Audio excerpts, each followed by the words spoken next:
Hello everyone, I'm 18 Storm Track meteorologist Austin Haskins. It was a chilly and blustery, but mostly sunny day on our Wednesday. High temperatures were mostly in the 20s across western Wisconsin, but it felt more like the single digits above to low teens above thanks to a breezy west to northwesterly wind. And in some cases Wednesday morning, including in Eau Claire, we had a stretch where that wind chill was below zero.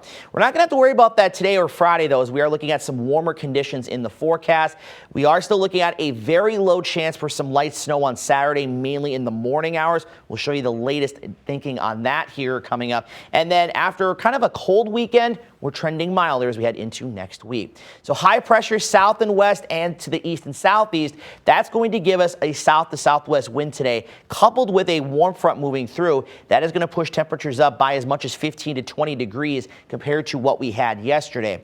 Now, we could have a few flurries or a very brief light snow shower this morning across our northern communities, mainly along and north of Highway 64, but I don't expect anything really more than that with basically no accumulation expected. The clouds around this morning should eventually break enough to at least give us some sunshine for the afternoon hours, and then we're going to remain quiet tonight into Friday, but we could be dealing with some areas of patchy fog developing, especially in areas that still have a little bit of snow on the ground, or at least a few inches, that is.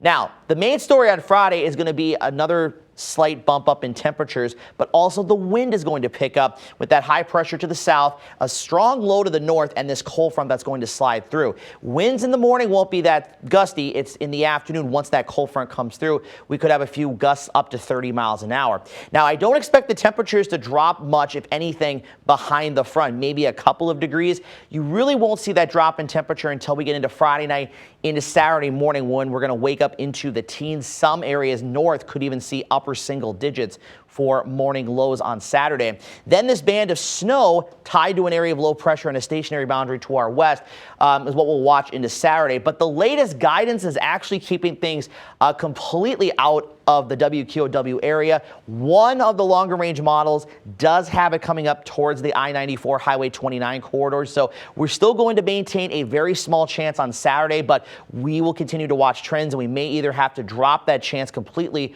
or if we start to see more of a northerly jog to this system, then we may have to increase those chances again.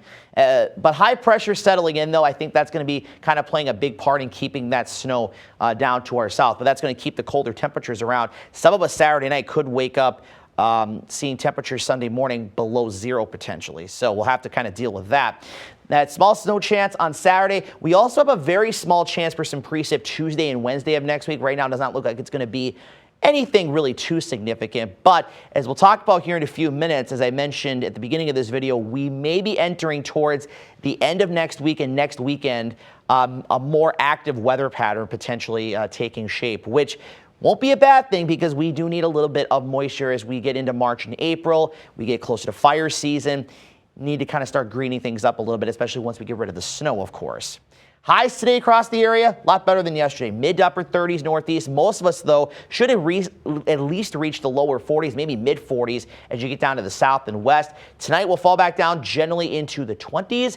We'll be in the 40s and lower 50s for tomorrow. Again, despite the fact we are going to have some breezy conditions around.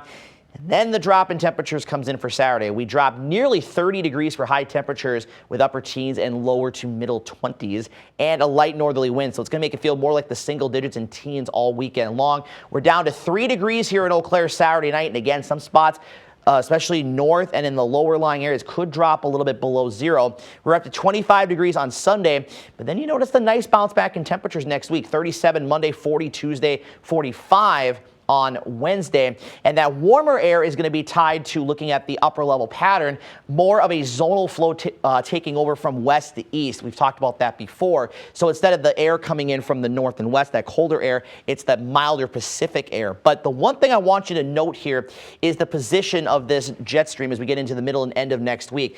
It's going to be kind of on a more northerly track, if you will, but it's a more favorable track to where we could see low pressure systems track through, and that could bring us some precipitation chances to the area. And there are some early signals that that could be the case towards this time next week into next weekend. And you look at the 8 to 14 day outlook, which will take us a little bit further into March, temperatures above average and precipitation a decent chance above average as well. Of course, we'll iron out those details as we get a little bit closer in time, but looking at a warmer and a little bit of a wetter pattern as we get into March after the first few days.